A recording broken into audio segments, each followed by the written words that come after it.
हाय मित्रांनो, आज बनवली आहे पानवडी, जी महाराष्ट्रामध्ये खूप फेमस आहे आणि खायला पण खूप क्रिस्पी आणि टेस्टी राहते. तुम्ही कधी घरी ट्राय करून बघा, लास्टपर्यंत बघा आणि घरी ट्राय करा तुम्ही पण. ठीक आहे.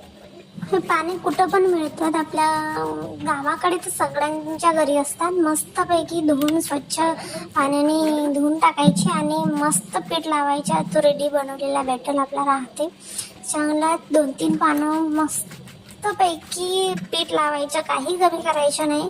भाडं भसा लावायचं आणि तिला मस्त गुंडाळून जाणारी ना चांगली ती हेल्दी झाल्या पाहिजे आणि तिची चांगली ती गुलवडी ना छानशी ती झाल्या पाहिजे. अशा पद्धतीनं चांगला पीठ लावायचा आणि ती रेडी अशा प्रकारे रेडी करायची. हे झाली रेडी आणि पाणी टाकून तिला उकडायला मांडून द्यायचे थोड्या वेळसाठी.